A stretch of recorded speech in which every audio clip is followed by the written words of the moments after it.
بسم اللہ الرحمن الرحیم۔ شروع اللہ کے نام سے جو بڑا مہربان اور نہایت رحم والا ہے۔ دوستو، آج کی اس ویڈیو میں ہم ایسا سبق آموز واقعہ سنائیں گے جن کا معمول کی زندگی میں ہم سب سے سامنا ہوتا ہے، مگر افسوس کہ ہم کچھ نہیں کرتے۔ ناظرین، ایک دکان پر لسی کا آرڈر دینے کے بعد ہم سب دوست آرام سے بیٹھے ایک دوسرے کو چھیڑ رہے تھے اور ہنسی مذاق کر رہے تھے کہ ہمارے سامنے ایک 70-75 سال کی بزرگ خاتون آ کڑی ہوئی اور ہاتھ پھیلا کر بھیک مانگنے لگی۔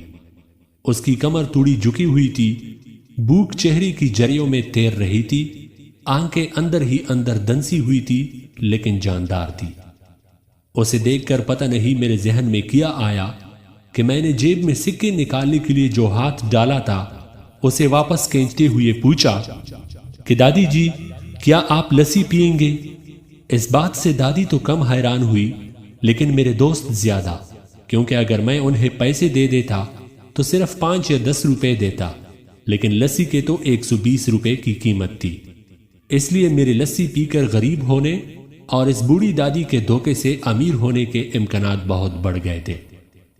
دادی نے ہچکچاتے اور ڈرتی ہوئے ہاں میں گردن ہلا دی اور 6-7 روپے جو انہوں نے بھیک مانگ کر اپنی جھولی میں جمع کیے تھے ہامتے کامتے ہاتھوں سے میری طرف بڑھائے۔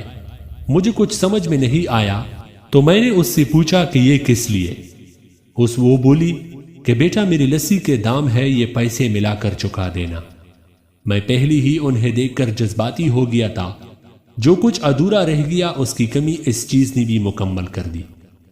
اس غریب خاتون کی خودداری دیکھ کر میری آنکھیں نم ہو گئی، میری آواز رند گئی۔ بڑے گلے سے میں نے دکاندار کو لسی کا گلاس لانے کو کہا۔ وہ اپنے پیسے دے کر پاس ہی زمین پر بیٹھ گئی۔ اب مجھے اپنی بے بسی کا احساس ہوا، کیونکہ وہاں موجود دکاندار، میرے دوست اور بہت سے دوسرے گاہکوں کی وجہ سے میں انہیں کرسی پر بیٹھنے کے لیے نہیں کہہ سکتا تھا، کیونکہ مجھے ڈر تھا کہ کہیں کوئی ٹوک نہ دے۔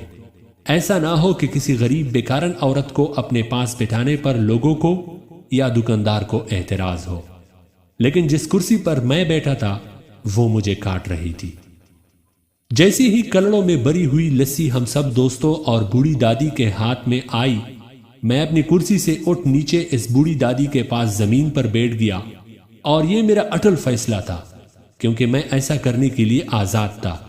اس پر کوئی اعتراض بھی نہیں کر سکتا تھا۔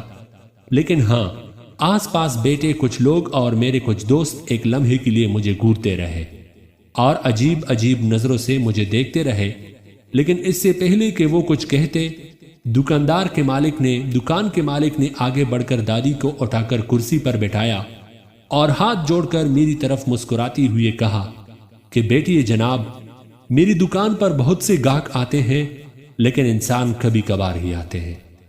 دکاندار کے کہنے پر میں اور بوڑھی دادی دونوں کرسی پر بیٹھ گئے۔ اگرچہ دادی تھوڑی گھبرائی ہوئی تھی لیکن میرے ذہن میں بے پناہ اطمینان تھا۔ دوستو، یہ واقعہ تھوڑا مختصر ہے لیکن اس میں عقل والوں کے لیے بہت بڑا سبق ہے۔